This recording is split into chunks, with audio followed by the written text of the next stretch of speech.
Seorang pembelot secara tidak sengaja masuk ke dalam kamar janda. Kebetulan, orang itu adalah seorang wanita yang masih menawan.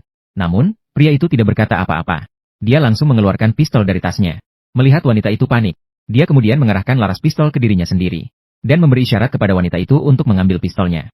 Namun, wanita itu menolak niat baiknya. Karena di era peperangan ini, senjata adalah penyebab utama wanita menjadi janda. Setelah memberi pria itu makanan sederhana, wanita itu membawanya ke gudang rumah untuk beristirahat. Dan dengan baik hati memberinya beberapa pakaian suaminya yang telah meninggal. Kemudian dia berbalik dan kembali ke kamarnya. Namun, mereka hanya terpisah oleh sebuah jendela. Melihat pria itu mengenakan pakaian suaminya.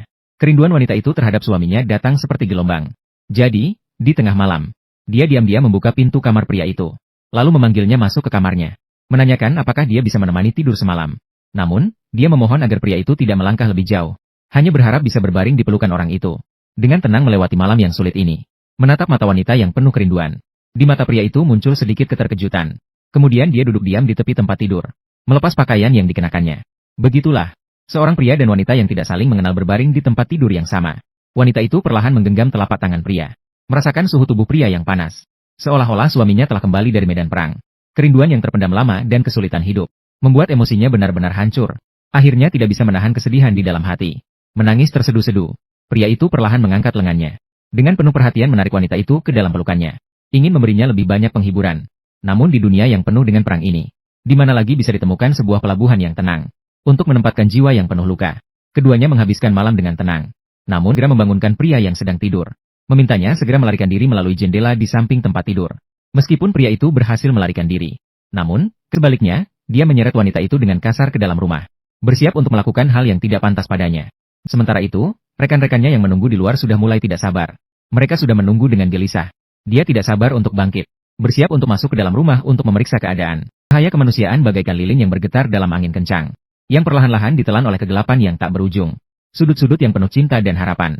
Kini seolah-olah dilupakan oleh waktu. Hanya menyisakan pemandangan yang menyedihkan dan tandus.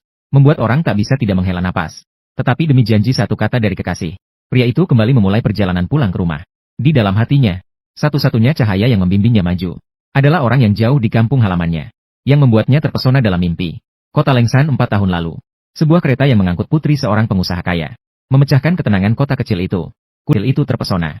Tukang kayu miskin yang tampan dan menawan, Ingman. Tentu saja, dia juga tidak terkecuali. Dia sangat tertarik pada kecantikan Ella. Menjadi salah satu Ingman memutuskan untuk mengambil jalan dengan ramah menyapa. Dia sebenarnya ingin mengucapkan terima kasih kepada Ella. Saat itu, sebuah perasaan yang berbeda lahir diam-diam di hati keduanya. Sejak saat itu, Ingman juga menjadi tidak lagi begitu pemalu. Dia mengumpulkan keberanian untuk mengunjungi rumah Ella dan memberikan partitur berharga yang diwariskan oleh ayahnya kepada Ella. Dia juga diam-diam menyelipkan fotonya di antara partitur. Karena pada upacara penyelesaian gereja terakhir kali, Ella mengetahui bahwa dia akan segera pergi ke garis depan.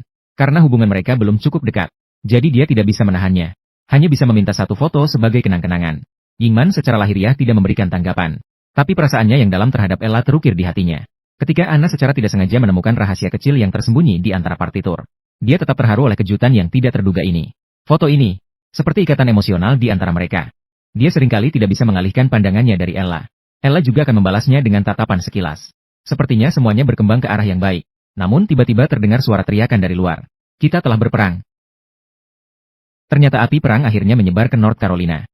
Namun, tidak lama setelah dia berangkat, ayah Ella yang sudah lanjut usia meninggal dunia karena sakit. Ella yang baik hati mengembalikan kebebasan kepada para budak. Sejak saat itu, rumah besar itu hanya tersisa untuknya seorang diri. Seorang gadis bangsawan yang tidak pernah menyentuh air musim semi dengan jari-jarinya. Waktu itu, dia telah menulis banyak surat kepada Ingman untuk mengungkapkan kerinduan dan perhatian yang mendalam. Namun, dia tidak pernah menerima satu pun balasan. Setiap hari, dia akan memeriksa papan berita perang di kota kecil itu untuk melihat apakah ada kabar tentang Ingman. Satu-satunya cara itu, Ingman yang jauh di medan perang juga sangat merindukan Ella. Foto yang Ella berikan kepadanya adalah motivasi baginya untuk terus bertahan. Namun, perang selalu penuh dengan ketidakpastian.